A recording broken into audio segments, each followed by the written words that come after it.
Oi, gente, tudo bem?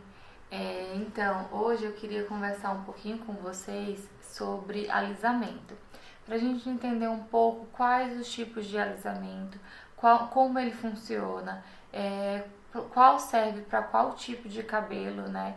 Ah, esse tem que ser um cabelo afro, ele tem que ser um alisamento mais forte ou mais fraco, ou tem que associar com outro tipo de alisamento. Se eu quero só tirar o frizz, qual o alisamento geralmente que eu uso.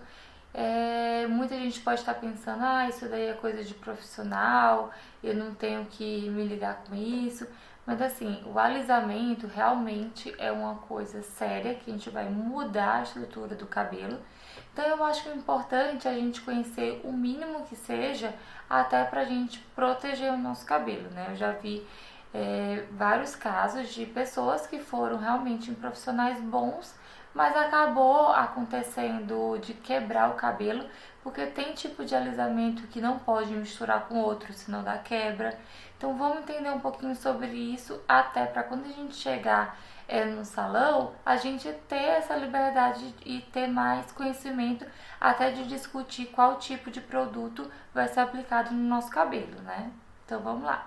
Então, gente, antes da gente entrar na parte do alisamento em si, a gente tem que entender um pouquinho da estrutura do cabelo. Então, o cabelo, ele é dividido a parte mais superficial, que é a cutícula, né, que é formado por células de queratina, que vai formar essa película protetora, né, que vai proteger de poeira, de qualquer fator externo, mas é como se fosse uma queratina em cima da outra. Vai entrar também água, tem a troca com o ambiente, mas ela serve como uma película protetora, né? Mas abaixo dela vai ter o córtex, que o córtex é formado por um conjunto de proteínas que ele vai dar a resistência e vai dar a forma do cabelo, né? Ele que vai dar essa forma do cabelo e abaixo do córtex tem a medula. Então, assim, quando a gente fala em alisamento, a gente vai tratar principalmente a nível de córtex, porque a gente quer alterar a estrutura do cabelo, né? Então, realmente, quando a gente quer alterar essas ligações que fazem o cabelo, a gente afeta a nível de córtex. Então, primeira coisa,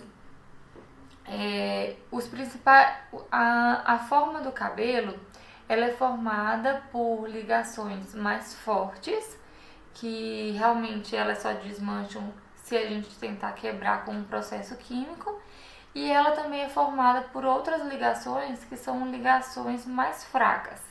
Então, assim, quando a gente fala de alisamento, a gente tem o alisamento temporário, que é aquele alisamento que, por exemplo, se a gente molhar o cabelo, a própria água tem o poder de quebrar essas ligações fracas. Então, a gente vê quando pessoas que têm um cabelo cacheado, quando molham, realmente o cabelo já fica mais liso. Por que, que ele fica mais liso só com a água? Porque a água tem a capacidade de quebrar essas pontes fracas, né? Essa ligação fraca que dá o formato do cabelo. Aí quando o cabelo seca e a água desaparece, volta a se ligar e o cabelo volta no seu formato normal. A mesma coisa acontece quando a gente faz uma escova, uma chapinha, quando faz até o calor do Babyliss. Então o próprio calor vai destruir essas pontes fracas, né? E o cabelo vai ficar com aquele formato no momento, mas quando molhar vai voltar ao normal. Então, como é que a gente faz? E o outro tipo de alisamento é o alisamento definitivo, né? Permanente, que chama. Então, o alisamento permanente, quando a gente fala em alisamento permanente, ou a gente altera a estrutura do córtex, que é onde estão essas ligações, ou a gente cria como se fosse uma película e faz com que ela fique no formato que a gente colocar através do calor. Então, quando a gente está falando de alisamento definitivo, tudo no cabelo a gente tem que muito relacionar com o pH. Então, assim, quando eu coloco uma substância de pH básico, né, que é um pH que varia geralmente de 10 a 14 para os alisamentos, tudo que eu boto nesse pH básico, ele vai abrir a cutícula. E tudo que eu boto num pH mais ácido, ali entre 1 e 2 no máximo, para os alisamentos, ele vai fechar a cutícula. Então, assim, a gente tem dois tipos, a gente separa os alisamentos permanentes em dois tipos, que são os alisamentos básicos e os alisamentos ácidos. Então, os alisamentos básicos, né, que são aquele alisamento que vai abrir a cutícula, eles têm basicamente dois grupos, que é o grupo dos hidróxidos e tem o grupo dos tióis. Então, no grupo dos hidróxidos, né, que é um grupo que ele vai ter um poder mais forte de alisamento, como é que ele vai agir? Então, a gente vai colocar o alisante no cabelo, que esse alisante, ele é básico. Então, na hora que a gente colocar ele no cabelo, ele vai abrir a cutícula. Se ele for um alisante do grupo hidróxido, o que é que ele vai fazer no cabelo? Ele vai, como as cutículas estão abertas, então o alisante vai ter a capacidade de chegar a nível do córtex. Chegando a nível do córtex, se ele for desse grupo hidróxido, que a gente pode ser o hidróxido de sódio, o hidróxido de lítio ou o hidróxido de guanidina, eles vão entrar no córtex e geralmente o que eles fazem? Eles tiram uma molécula, né? Um enxofre, uma parte da cadeia. Eles tiram e isso é eliminado. E o que é um enxofre? Um enxofre é um aminoácido, né? Então ele faz parte da estrutura do cabelo. Então, na hora que eles chegam lá, eles tiram essa parte desse enxofre, que ele faz essa ligação que dá o formato do fio, né? Porque o fio, essas ligações fortes, né, que eu falei, elas são formadas por ligações de enxofre. Então, quando esse alisante ele entra, ele vai arrancar uma molécula dessa de enxofre, que geralmente tem 2 enxofres em cada pontezinha. Então, ele tira um enxofre e joga fora. Cada ligação que é perdida joga um aminoácido fora e nosso cabelo, consequentemente, vai ficar com menos proteína, né? Ele vai perder a densidade. Então, assim, na hora que joga o alisante, que é básico, ele vai quebrar essa molécula e vai tirar um enxofre. Então, ou seja, na hora que quebrou as pontes de sulfeto, ele vai mudar o formato, né?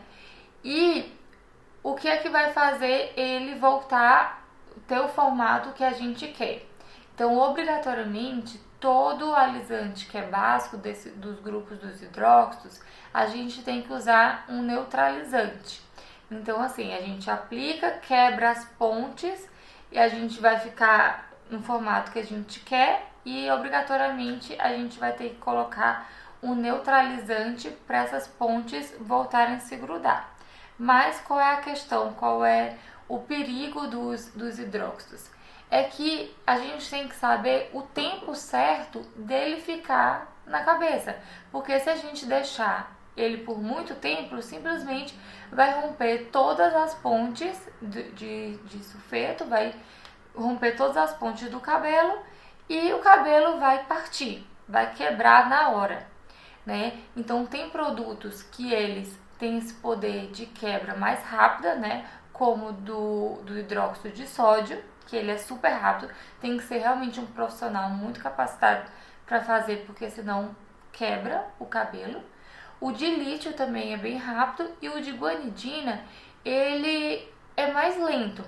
Então, geralmente, esses produtos que as pessoas aplicam em casa, esses alisantes que aplicam em casa, geralmente eles são desse tipo de hidróxido de guanidina, porque ele é mais lento, geralmente ele demora meia hora para quebrar a maioria dessas pontes, porque só pode quebrar em torno de 60 a 70% dessas pontes, né?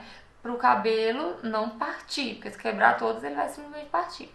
Então, a de guanidina, ela demora em torno de meia hora. Então, é o que geralmente as pessoas aplicam, conseguem aplicar em casa com uma certa segurança.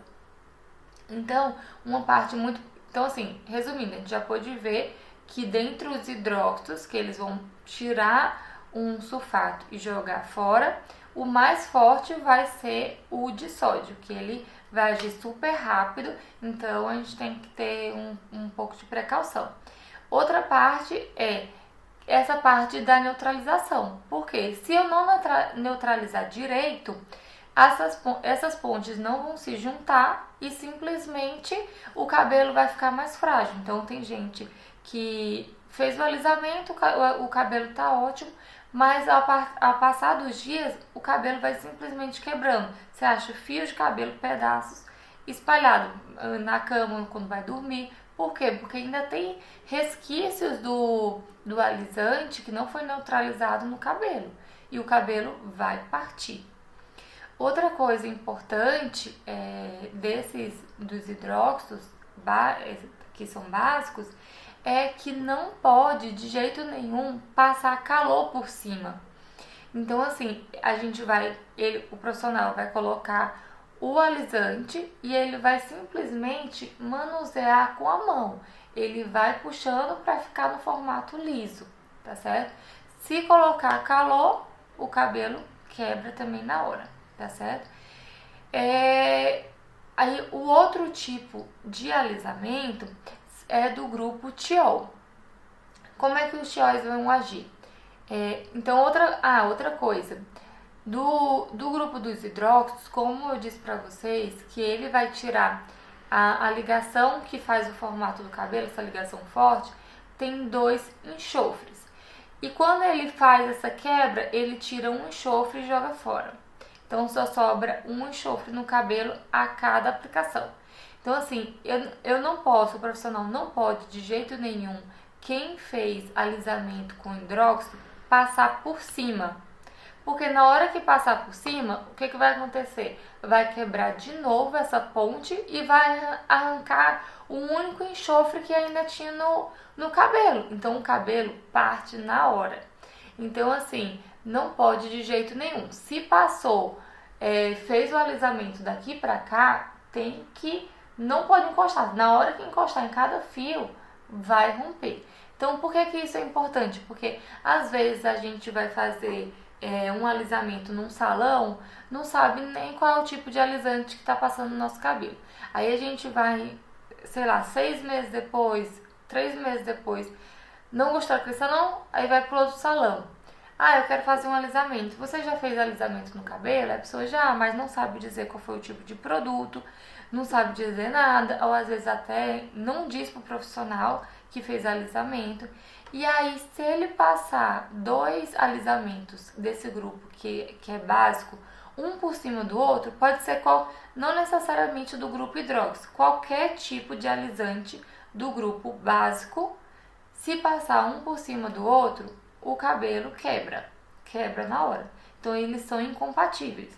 Não pode usar nenhum tipo de alisante básico um por cima do outro. Então é importante a gente ter esse mínimo de conhecimento até para falar com o profissional. Então, o outro tipo de alisamento básico é do grupo dos tióis. Então, os tióis, ele vai agir um pouco diferente.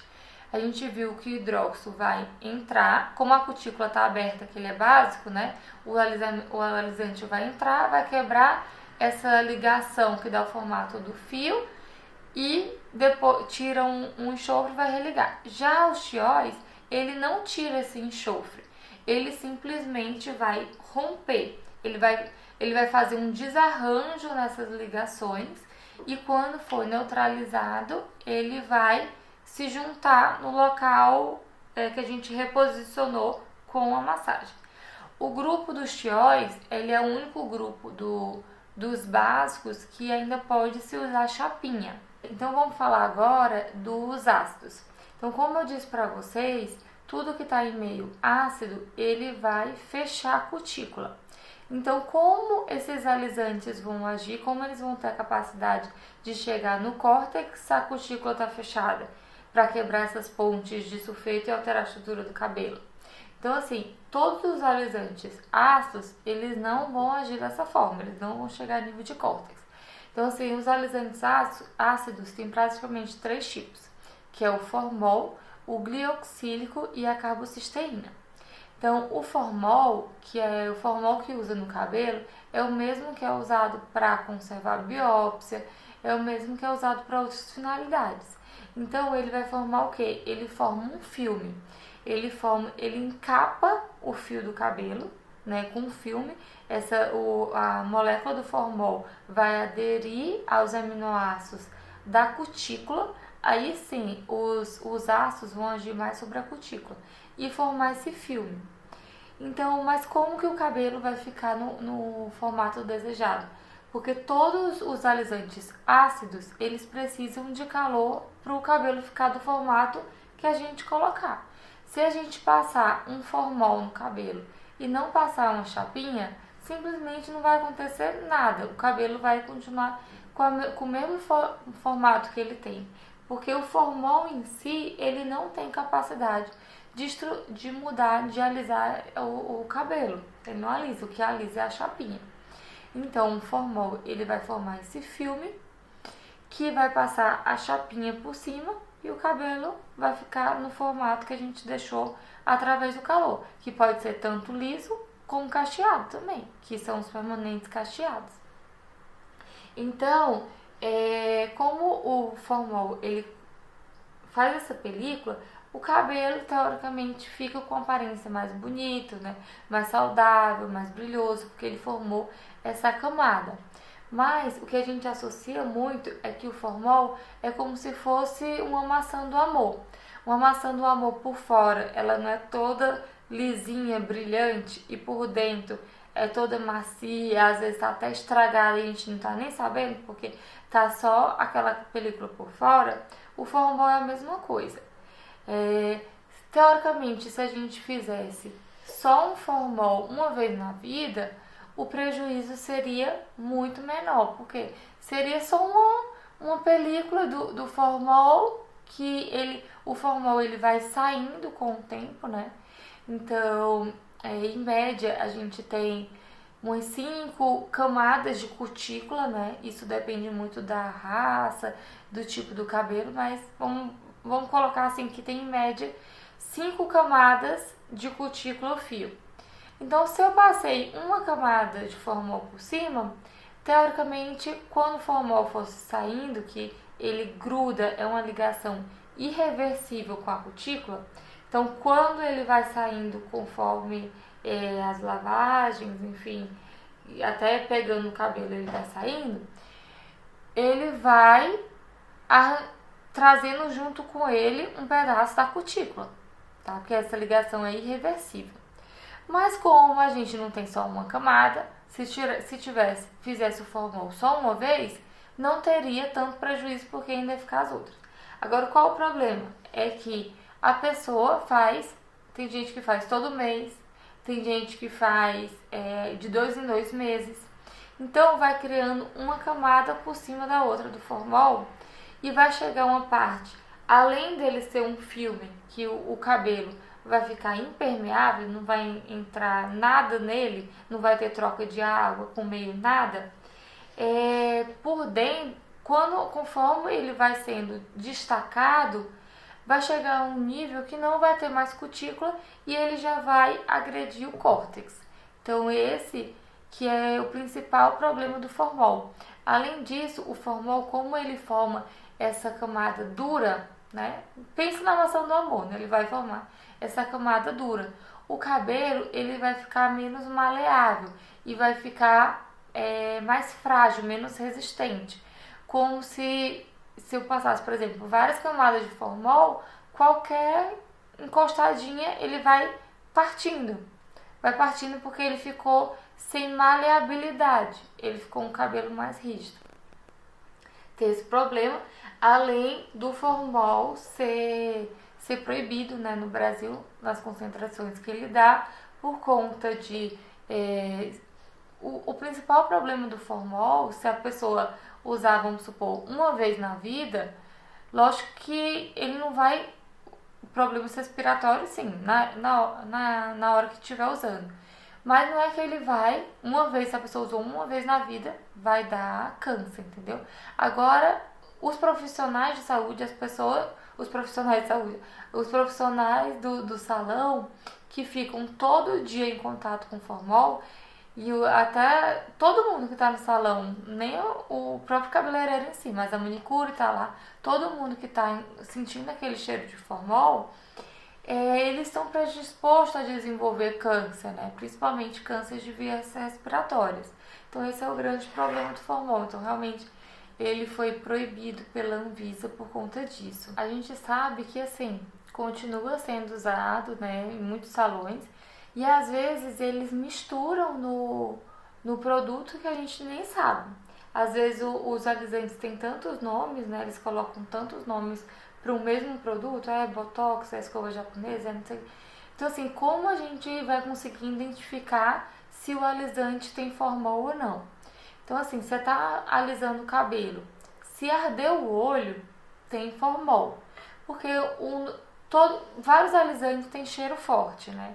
Então não é o cheiro forte em si, é realmente se ardeu o olho, é porque tem formol. Então agora vamos falar do outro tipo de alisante ácido, que é o glioxílico.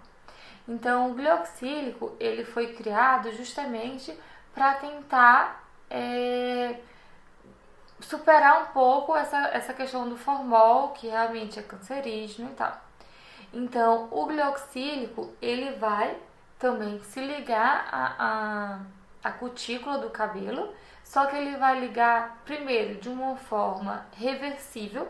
Então ele vai saindo com as lavagens, ele faz um alisamento mais fraco, né? Quando a pessoa quer mais tirar o frizz, não quer um alisamento tão forte, quer só diminuir as ondas, né? O glioxílico é uma boa opção. E por ele ser reversível, ele vai saindo. Só que qual é a questão do glioxílico? Também foi proibido pela Anvisa. Por quê? Porque que se viu que quando aquecia o glioxílico, ele não é formol, não é derivado do formol, mas que quando aquecia, ele liberava formol, né? Mas só que qual são as condições que ele libera formol? Então, assim, são condições que realmente a gente não usa, não chega quando a gente usa uma chapinha ou um secador. Geralmente uma chapinha está em torno de 200, 250 graus, né? E para o glioxílico liberar formol, ele tinha que estar em temperatura de 500 graus Celsius, a vácuo, enfim. Mas por ele ter essa possibilidade de liberar formol, a Anvisa proibiu, tá? Nesse trâmite de tentar ainda liberar, estão mandando vários estudos provando realmente que no meio que usa, nas temperaturas que usa para alisar, não chega a essa temperatura e ele não libera formol, que é um produto seguro, mas ainda está nessa parte de desenrolando. O terceiro tipo de alisante ácido é a carbocisteína. Então, como o glioxílico também foi proibido por essa parte de possivelmente liberar formol, então eles pegaram essa mesma estrutura e colocaram uma molécula de cistina, né, que realmente ela em nenhuma possibilidade teria a capacidade de liberar esse formol, mas o problema é que ficou uma molécula grande. Então ela fica difícil de aderir ao fio, então ela alisa menos, para eles tentarem alisar um pouco mais, né? Porque a pessoa quer, não, eu quero cabelo liso. Então, uma das formas que eles fazem é aumentar a concentração, aí também acaba agredindo mais o fio, né? E um problema grande da carbocisteína, principalmente quem tem cabelo descolorido, ou tingido, que ela é laranja, né? Que tem essa possibilidade, essa complicação. Então, o grande problema também dos ácidos, como eles utilizam calor, então todo alisamento que utiliza calor, ele é ácido, né? Porque os ácidos eles precisam do calor para alisar. Então, muito provavelmente você que fez um alisamento que usou chapinha, provavelmente é um alisamento ácido, né, do grupo ácido, que ele só cria essa película no cabelo, né? E se arder o olho, é formol. Então, basicamente, dos ácidos, a maioria está proibido pela Anvisa, né? O formol glioxílico. E é isso. A carbocisteína não está proibida, né? Ainda porque realmente ela não tem a possibilidade de liberar formol, mas ela é um alisante mais fraco. Tá bom?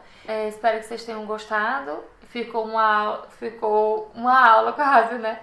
Um pouco mais longa, mas realmente é um assunto mais complicado, né, de entender. Mas eu espero que vocês tenham entendido e esclarecido, pelo menos tenha aberto um pouco mais a mente, né, desse mundo dos alisamentos, até para quando vocês forem no salão prestar mais atenção qual tipo de produto que está sendo aplicado no seu cabelo. Tá certo? Então vamos cuidar dos nossos cabelos e até a próxima!